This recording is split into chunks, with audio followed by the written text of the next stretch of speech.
Après un MacBook Pro M4 ultra réussi, Apple nous dévoile son MacBook Pro M5. Apple introduit donc sa nouvelle puce, censée être plus performante. Mais dans les faits, est-ce qu'on va ressentir une vraie différence? D'année en année, Apple pousse les performances au maximum et chaque fois, mon constat est le même. C'est certes très puissant, mais au final, on ne ressent pas ce gain de puissance avec la génération précédente. On parle de tout ça dans cette vidéo, mais avant ça, n'oublie pas de t'abonner pour ne manquer aucune de mes prochaines vidéos. Ici, je parle de tout ce qui touche à la tech, donc n'oublie pas de t'abonner. C'est pas grand chose, mais ça soutient énormément la chaîne.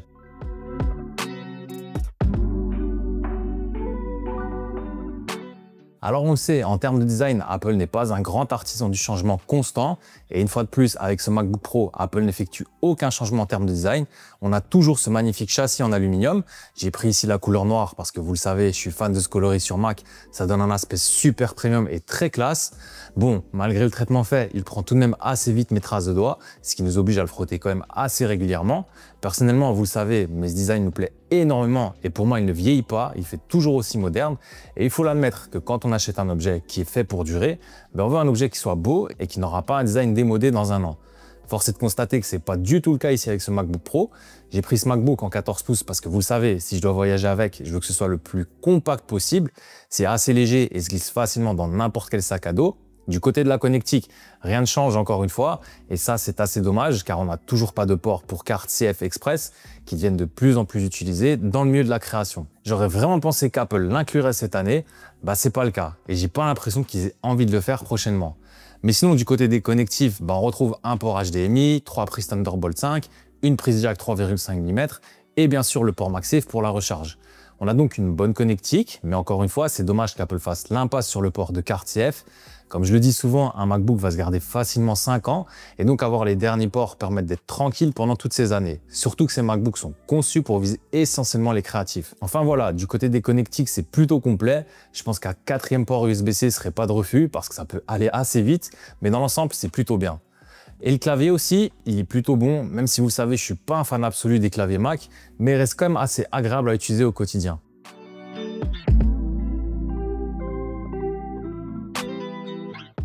Les écrans des MacBooks font partie des meilleurs que j'ai pu essayer sur portable. Et encore une fois, ce MacBook ne déroge pas à la règle avec un écran mais magnifique.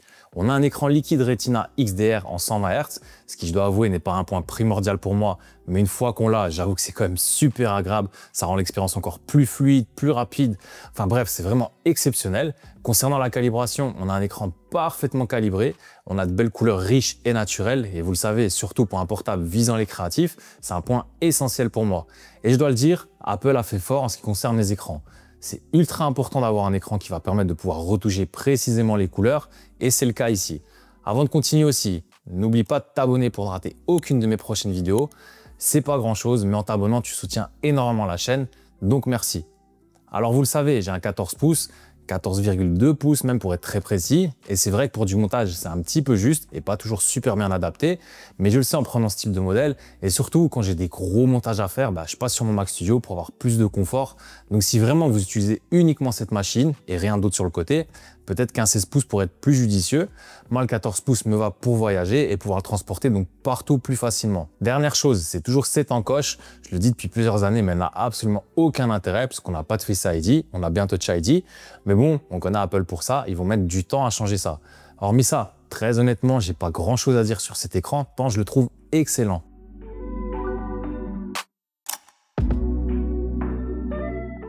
Alors cette année, Apple n'a pas sorti de MacBook Pro M5 Pro, mais uniquement une version Pro M5. Et je me suis donc tourné vers celle-ci, car vous le savez, je veux essayer les versions les plus basiques, car je sais que cette version va suffire à 99% des gens. Et encore une fois, je vois pas l'intérêt de tester la version la plus surboostée, avec toutes les specs au maximum. Je trouve que ça a très peu d'intérêt, parce que forcément, tout va fonctionner et normalement. Donc moi ici, j'ai la version basique, un MacBook Pro M5 avec 16 Go de RAM et 512 Go de mémoire. Alors pour la RAM, si vous avez le budget, je me tournerai quand même peut-être vers les 24 Go de RAM en ajoutant les 250 €. Mais je vous rassure, même avec les 16 Go, tout tourne parfaitement. Les 24 Go peuvent être utiles en pensant long terme, très long terme même. Mais comme toujours avec ces machines, je suis bluffé de leur performance. C'est assez simple, tout tourne parfaitement et je rencontre aucun bug ou latence. C'est super fluide, agréable pour travailler au quotidien, que ce soit pour du montage, de la retouche photo et de l'étalonnage avec cet écran superbement bien calibré. Pour ceux qui me suivent, vous le savez, j'utilise principalement un Sony A7 IV et donc avec des fichiers compressés, tout tourne parfaitement, même avec des pistes superposées en 4K et le tout avec ma timeline en intégrale et même un calque d'effet par-dessus pour ma colorimétrie. J'ai quasiment jamais de frames perdus, ce qui témoigne que la machine n'a aucun mal à déchiffrer les fichiers en temps réel. Lorsqu'on a des frames perdus, ça signifie que la machine a du mal et ce petit point va donc devenir orange et on finira par ne plus pouvoir lire du tout notre timeline. Ici, vous le voyez, il reste vert et donc aucune frame perdue. Même pour du montage poussé, ce MacBook est vraiment surpuissant et vous permettra de faire tout ce qu'il vous faut en termes de création. En retouche photo aussi, tout tourne parfaitement, ça réagit au doigt et à l'œil. Honnêtement, j'ai pas grand chose à dire sur les performances, à part que je ne vois plus vraiment de différence à chaque version que je teste, que ce soit le M3, M4 ou ce M5. Honnêtement, je pourrais pas vous dire si on met n'importe lequel entre les mains, quelle version c'est, tellement c'est puissant. Juste, vous le savez, je ne joue pas du tout sur PC ou smartphone, et donc je vais pas vous dire que tous vos jeux vont tourner au max. Je pense que tous vos jeux tourneront, mais certainement pas au max pour les jeux les plus gourmands. Donc encore une fois, et je vous le répète chaque année, mais faites attention à choisir vos Macs et même en général vos smartphones, etc. Faites-le vraiment en fonction de vos besoins réels. Honnêtement, n'écoutez pas quand on va vous dire de prendre la version plus. Très sincèrement, ces versions ne visent même pas 1% de la population.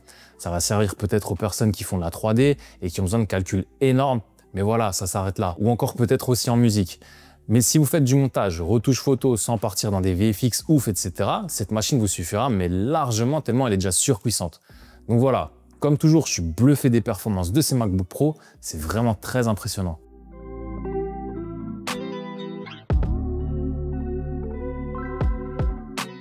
On le sait depuis l'introduction des puces Apple Silicon, Apple a fait un bond en termes d'autonomie et encore une fois, ce MacBook est excellent dans ce domaine. Cette batterie, elle paraît vraiment increvable. J'ai passé des heures dessus dès que je l'ai eu et honnêtement, j'ai jamais regardé la batterie parce que je sais que ça tient.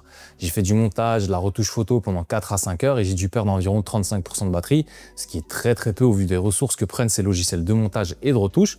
Par contre, et ça encore une fois, c'est assez chiant d'Apple, on n'a plus de chargeur dans la boîte. Donc oui, c'est fini d'avoir son bloc directement. Il faut donc désormais payer pour avoir ce chargeur. Mais à la décharge d'Apple, ils sont conformés encore une fois aux excellentes règles de l'UE. Faudra donc ajouter 65 € si on veut un chargeur. Mais d'un autre côté, c'est compensé par la baisse de prix des MacBooks. Je le rappelle, on a une baisse d'environ 100 € par rapport à l'année passée, ce qui n'est pas négligeable. Et donc, ça fait quand même moins mal de devoir payer pour le chargeur.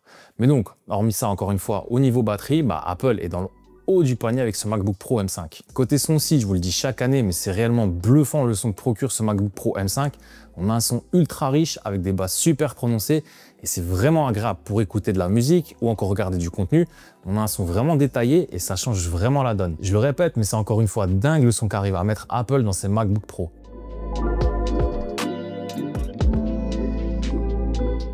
C'est l'heure de la conclusion. Comme l'année passée, je ne sais pas trop quoi vous dire à part que ce MacBook Pro est juste excellent et incroyable.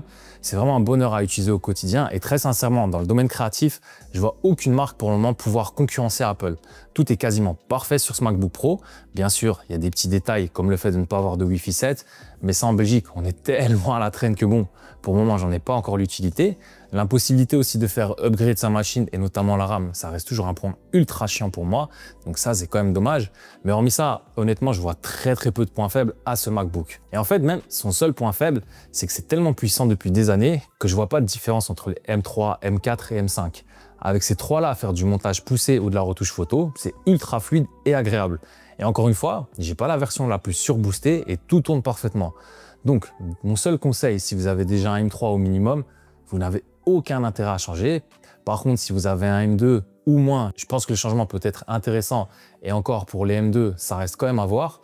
Mais si vous voulez absolument acheter ce MacBook, mon seul vrai conseil est de vous tourner vers une version 24 Go de RAM et non 16 Go de RAM pour que vous puissiez profiter de votre machine pendant 4-5 ans minimum sans avoir vraiment aucun souci. Je vous le dis souvent, mais voyez votre achat d'un MacBook comme un investissement à long terme sur 4, 5, 6 ans et donc au prorata par an, vous verrez que vous ne payez pas si cher que ça votre machine. Donc voilà, c'était mon test de ce MacBook Pro M5. N'oubliez pas de liker, partager et surtout vous abonner pour ne manquer aucune de mes prochaines vidéos. Je vous dis merci à tous et à la prochaine.